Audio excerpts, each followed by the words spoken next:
Welcome to the second half of this incredible interview that I got to have with Sean Hellmann. You guys, I'm telling you, take the time to really get your notepad out. He gives you some actionable steps, and he cares. And he's available to you. So check it out. Let us know what you think in the comments below. Thanks. Okay, so you mentioned hanging out with other investors, and wow, what a great group of people we have here. We've had several on the podcast. So talk to us a little bit about, I'm a brand new, I have my own home and that's it, but I'm scared to death to invest. What do I do? Start consuming material that is about investing in real estate. So just start educating yourself. That's the biggest thing. And in this world today, start surrounding yourself with podcasts or even YouTube that talk about investing in real estate. And then save money, right? Like get a budget, save money. And that's really the first part, like put yourself in a position to have money. But I think, again, self-leadership. So part of self-leadership is, what are you focusing on from an educational standpoint? So if investing is something that you're passionate about or that you're interested in and you just want to grow that interest, start consuming the material, right? It's no different than Is there bad material that they shouldn't consume? There probably is. Now, like, I'm always a good resource. So if somebody would reach out, what's some of the podcasts or what are some of the books that you've read? The Millionaire Real Estate Investor is a great book, right? Okay. So there's a Millionaire Real Estate Agent, but then the other book is the Millionaire Real Estate Investor. The blue book. And they actually go together. So the red book is how to create $1 million, and the blue book is how to invest $1 million. Like that's literally what it is. So read that book, and it's, and you're going to read it, and half of it's going to be over your head, just like the Millionaire Real Estate Agent is, and read it again, right? There's resources in that book that they pulled from that you can go to. And then Bigger Pockets, honestly, is probably one of the biggest, I would say one of the biggest platforms out there for real estate investors. And there's way too much information on there. But the information there is really good. Beardy Brandon has a couple books out there that you can read as well about investing. And so listen to the podcast. They have a big podcast. There's, I think, hundreds of episodes on there with the various lists of topics on there that you can consume. So those were like some of the best starting places that you can go to. If you're a licensed realtor, there's a lot of agents that are investors or work with investors. And so for me, back in 2019, I bought a franchise called WeBuyHouses.com. With another business partner. And that was, we had to learn on how to even make that business work. And we're still building that business to this day. But it's allowed us to find the inventory and trust me, most of these homes have no business ever hitting the market. They're really only for investors. And so for us, like that's been a niche. What do you mean by that for somebody who that went over their head? You would need a lot of money to fix it. Like you wouldn't be able to be financeable type properties, so cash is the only way it's going, or hard money. And if you're a very beginner investor, like, just knowing what needs to be done to these properties if you're planning to sell them, you want to do a good job. You just don't want to sell something because, there's a lot of liability putting something out there that's really bad. So if you're new and you want to learn how to get into investing, again, it's mentorship, it's being willing. I have a young agent on my team right now that really wants to do wholesaling and work with investors. And so he's working along with us. He's helping do, going appointments. He's helping taking photos and helping with the marketing and trying to get the properties resold to our investor group. So there's a whole lot of learning process. I had to do a lot of the hands-on stuff for a while and still do. But as we're trying to build that and scale that, now we're finding people that also have the same interest level, teaching them what we had to learn early on to work with that type of business. So again, the first thing is educate. Second one is find a mentor. And then you just kind of have to go to do it, right? Like once you get enough information, you have to just be willing to take the risk. How do you be the mentee that the mentor is like, oh yeah, I'm going to work with you? Show up. I mean, and that's honestly that's our basic core principle. It's a core value on our team. It's show up every day, which you've been in a real estate office for how long now? 20 years, over 20 What's the percentage of people that show up every day? Less 2? Yeah, less than 10% of people, less than 20% of people, right? So it's the Pareto principle, and if you don't know what that is, it's the 80-20. So theoretically, 20% of the people do 80% of the business, right? Right. 20% of people do 80% of the showing up in the office is another way to really look at it. And it's if you look at the top 20% in any real estate market, those people are showing up. Now, a lot of those people may be showing up at their home office or showing up in coffee shops where they're having their meetings, but they're doing something consistently all the time.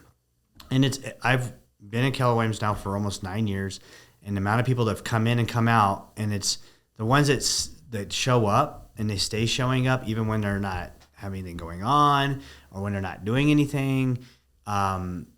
It's very, like, I can predict it almost. Like, that person isn't showing up. Now, granted, like, there still are some people, and that's the thing is that, there's a lot of people doing things that no one sees. But I promise you, if they had a camera on them for 24 hours, 7 days a week, you'd be seeing them consistently showing up one way or another. Like, it's just what's going to happen. Okay. So that's the recipe for success. Mm-hmm. Show up. Yeah. And I also think you hit on another huge piece of the recipe is move your body. Oh, yeah. Move your body. Why is that so important? I think it's like law of physics, right? Like action creates action. For every action, there's a reaction. I think for like your physicality, like in order for your body to have energy, you need to go create it, right? So if you get into the process of creating energy for yourself, your body will just systematically also continue to produce energy for you. And so that's like, in order to bring energy in, and I really, if we kind of get into just like a basic,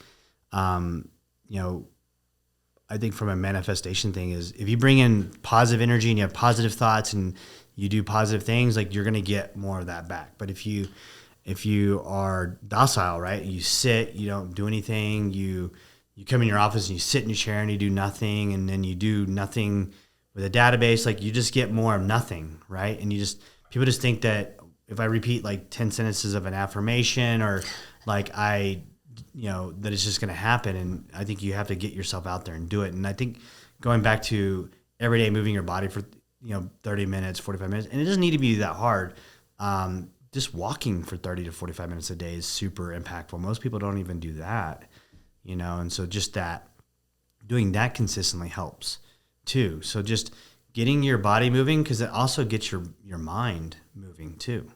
So you just came off of what is called 75 Hard, and that is run through our office, and it just keeps running through our office all the time. So can you explain to everyone what the 75 Hard is and why you did it, and how many times have you done it?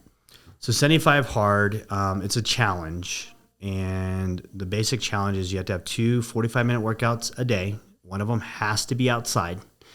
You have to follow a diet of some sort.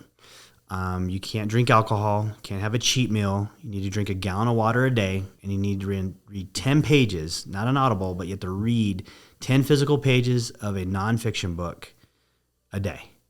And you do it for 75 days. You also have to do if you use the app, you take a selfie every day. It's like your accountability of yourself. But the transformation's amazing. I did it this last time. So I've done it 2.5 times. Okay. Meaning that I failed one time. And so the first time I did it was in July of 2020. I started it, and I started right after I turned 40. And I really was I was at a really difficult time in my life. I wanted something to stop me. Like, it was COVID, right? We barely just started opening up in New Mexico. And so naturally speaking, like all I did was like, after I got done work was drink. There's nothing else to do really. And so that's how I spent April and May. By the time I got to June, like I was turning 40. I really didn't like my weight. Like I was like the most I ever weighed.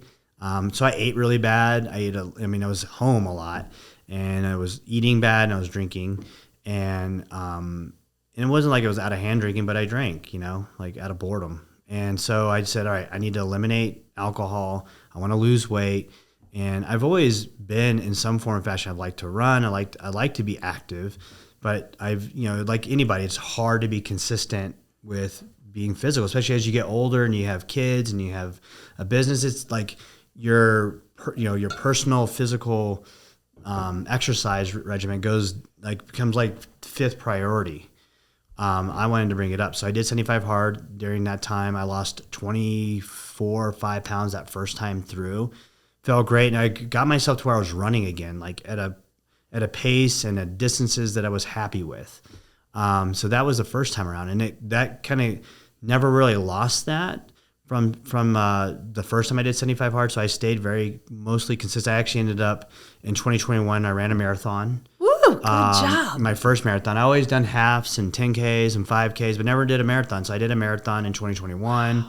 And then at the beginning of 2022, I wanted to get I barely finished this marathon. It was really hard. I didn't really properly train for it. So I knew in 2022, I really wanted to get back into a position that, so I started 75 hard again in 2022. But I made an excuse. My football team made it to the Super Bowl. I knew I was going to throw a Super Bowl party. I knew I was going to want to celebrate and have a party. So I decided to quit 75 hard. It wasn't because it was hard. I just created an excuse. I wanted to eat bad and I wanted to have, a couple beers on Super Bowl Sunday, right? So I quit 75 hard then. But I didn't lose a lot of the things. I was working out at least, 5 times a week. I was probably 80% of the time eating well.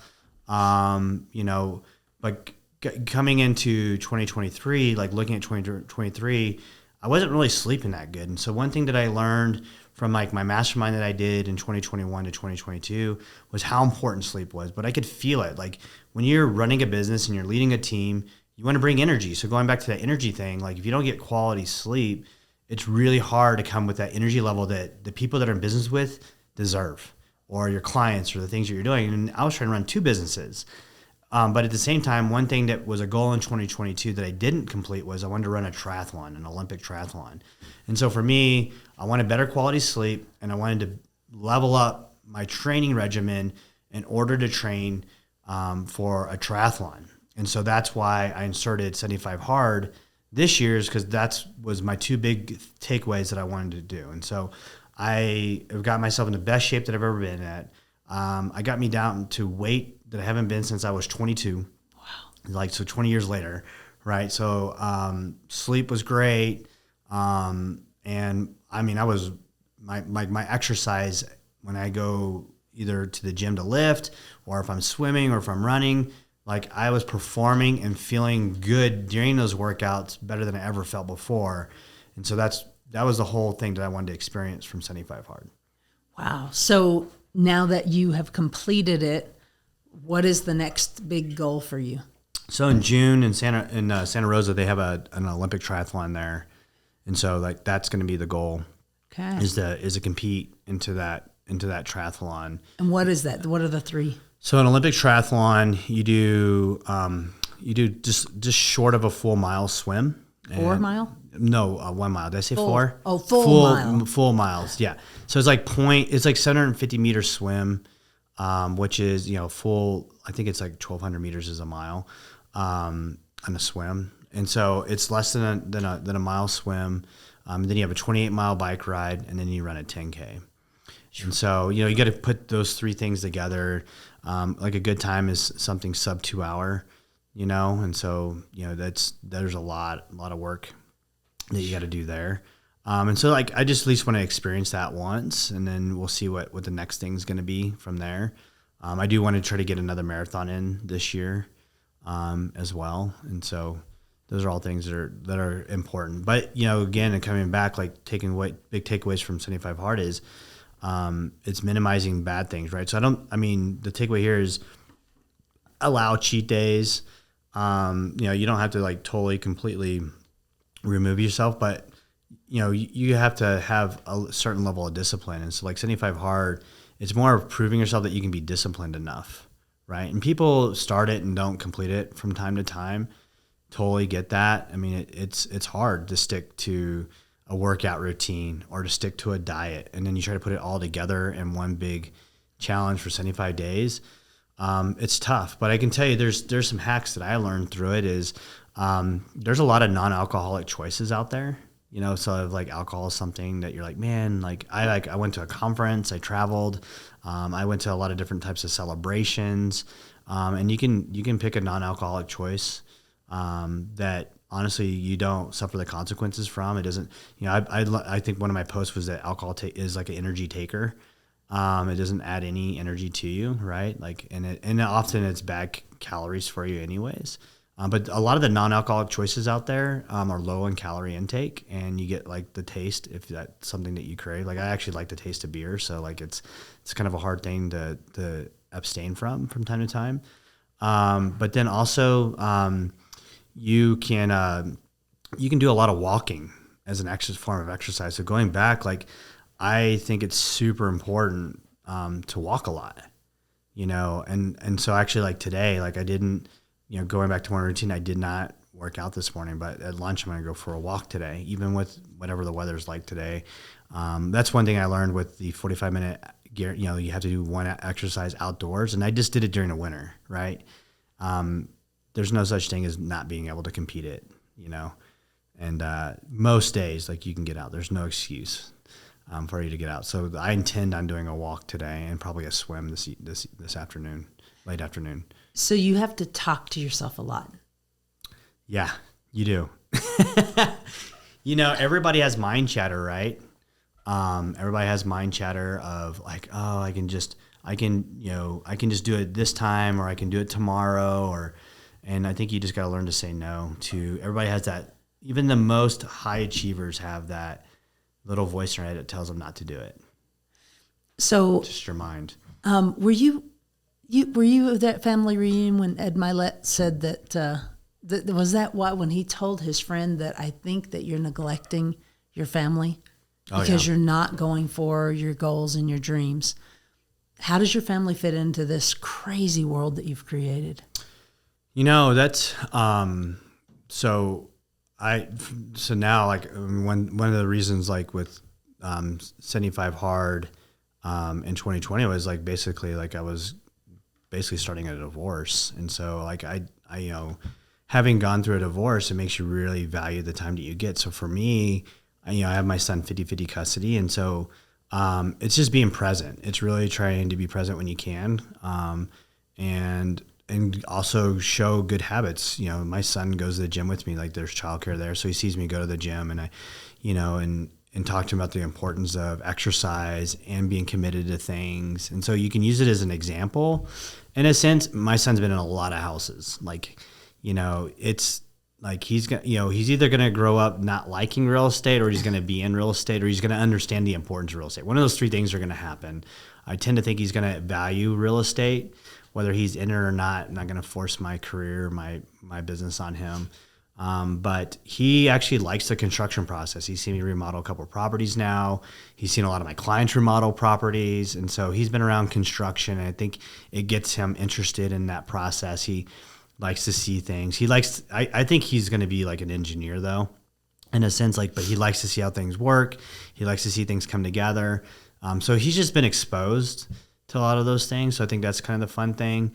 He sees me read, a lot, and then he sees me surround myself with a lot of friends. So for me, like my family is my friend group, and we host people at least once a month is something that's important to me. I talk about the importance of having good friends and being a good friend and what that means.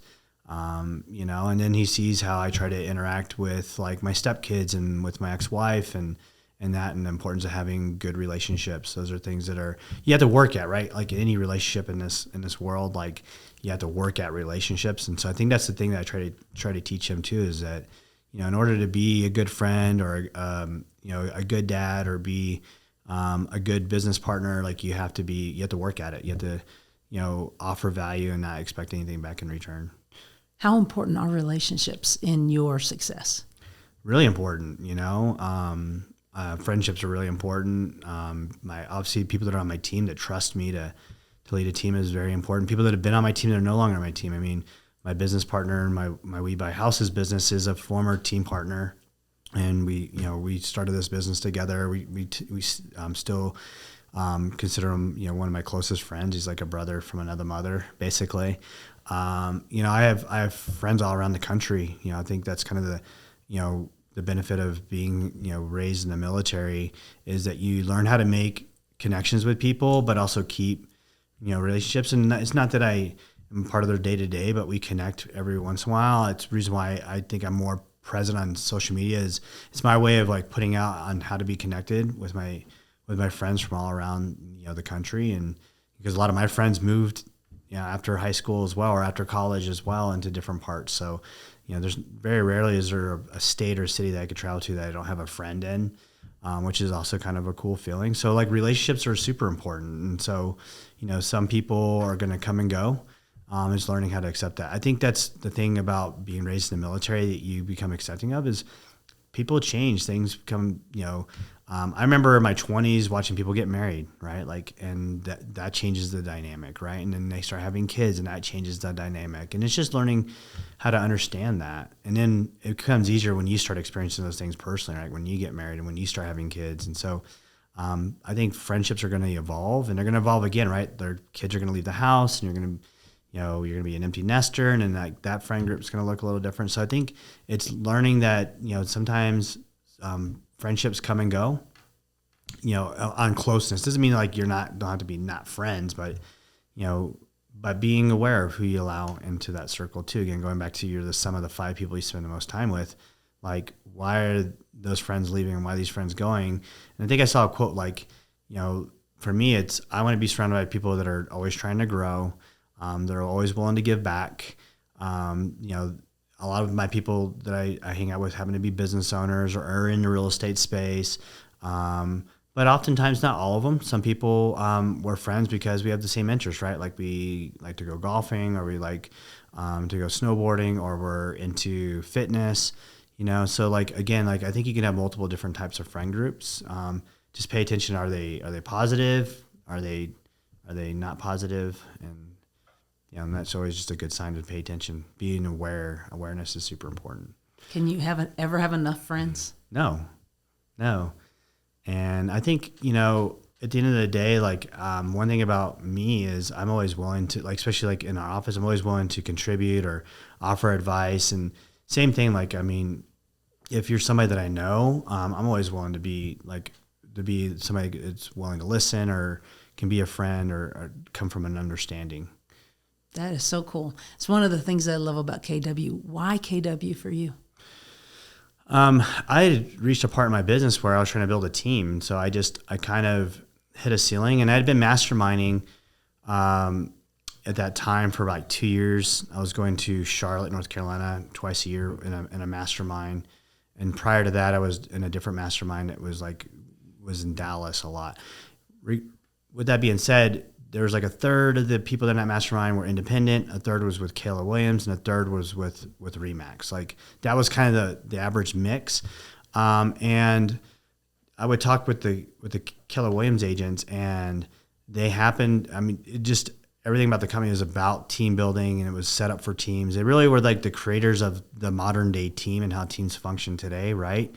Most of the RE/MAX people that I networked with from those masterminds were the RE/MAX franchise owners. So they were creating their own rules, basically, right? And so I remember sitting down with my brokers trying to talk about how to build a model for me to bring on associates without having to pay for it, right? Without results. And so they're like, well, we'll figure out a model. And to me, it's like, well, I don't want to be the guinea pig. I don't want to figure it out, where Keller Williams already had it figured out. So at that point, it just made sense for me to change.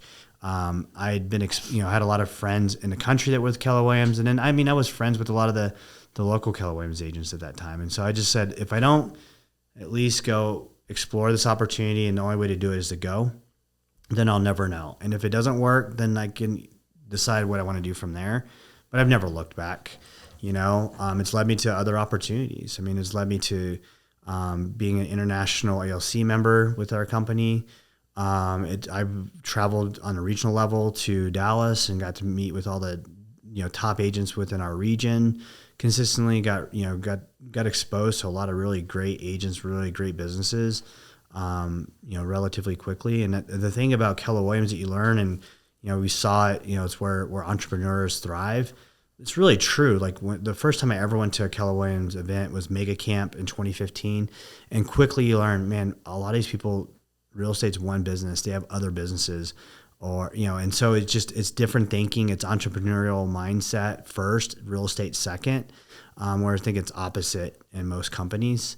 it's real estate first, and then they start thinking of other businesses or investing in real estate. Whereas with Keller Williams, it's completely different mindset in that sense. Yeah, coaching and training company it is, and it does create some of the top realtors in the world. In the world, and those top realtors have benefits like getting to hang out with Gary Keller, like that is pretty amazing. Yeah, it is, and and I mean, like, again, so like being exposed to Keller Williams, I got to meet people like Adam Hergenrother, who ended up being another. I mean, he's still a mentor of mine. He's a partner of mine as well. That's why I wear the Livian shirt. Livian's an expansion team.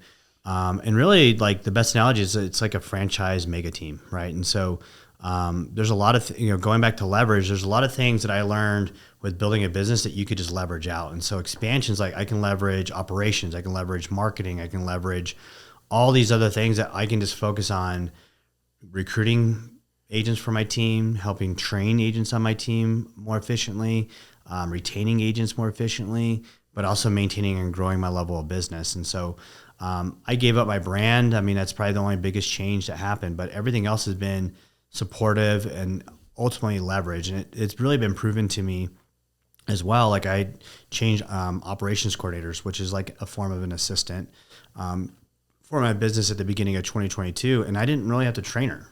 I had to teach her how I worked and how our market kind of worked and some of the contract stuff. But when you find the right fit, somebody that's very growth mindset and they're willing to take things away from you.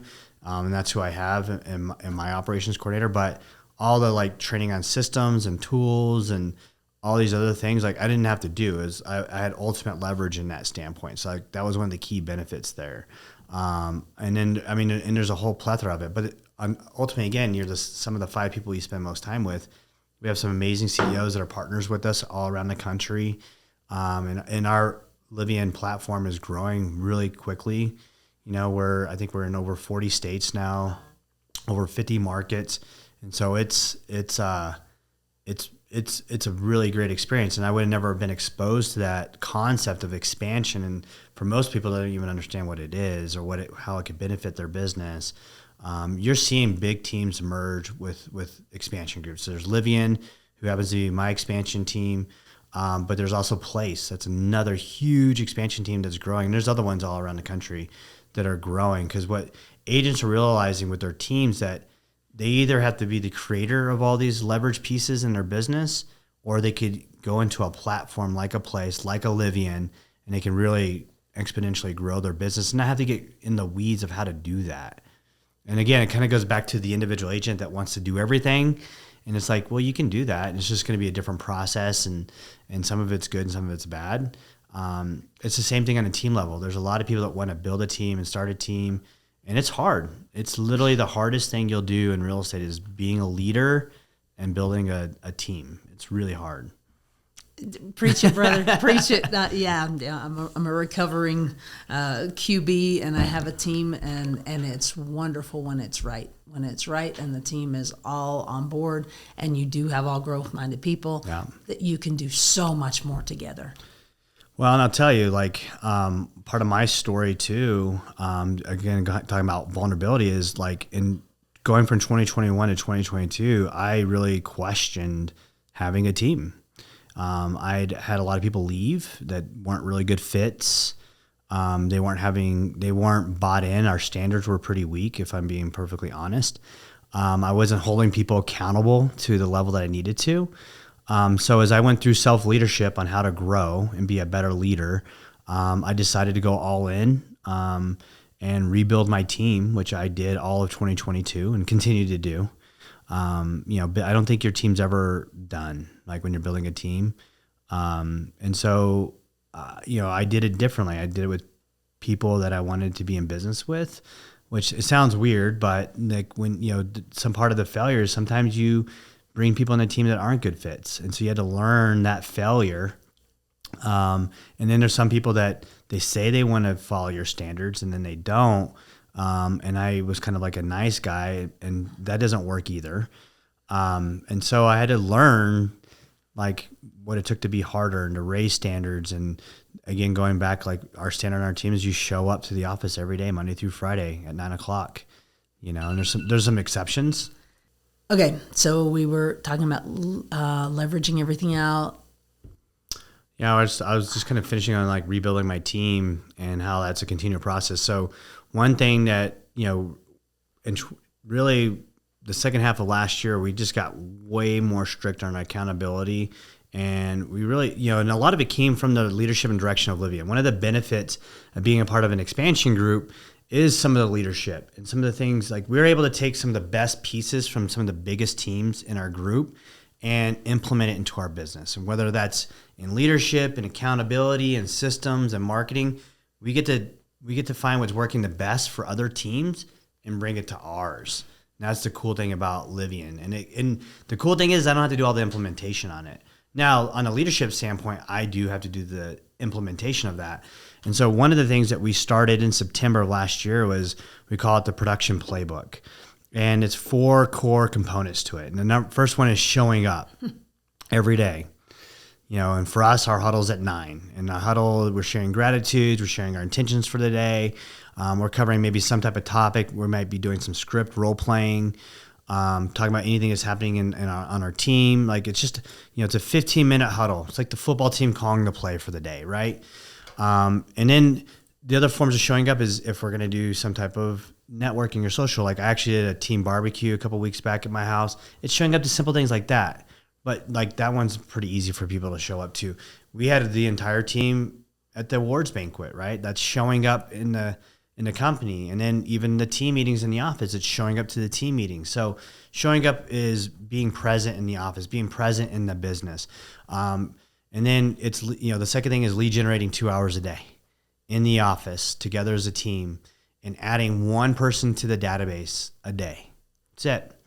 And then the third one is reporting your numbers. So we know like how many appointments did you set? We want 2 appointments a week of some form or fashion. And that's a hard thing to do. Sure. It can be easy if you put a lot of intentionality and focus on it, but it's setting 2 appointments, a day as well. And then the fourth one is write something, so you either want to list something, sell something, or sign a buyer broker agreement of some sort. And so like, those are the 4 things. And so we find if you're able to do that week in and week out, it's hard to fail. It's hard to not have success. But it all starts with showing up. And so we implemented that in September, and our team culture and vibe has completely changed. People know what the standard is, but our team loves it. Like our culture and everything that we have now is completely elevated, and it's really fun to see.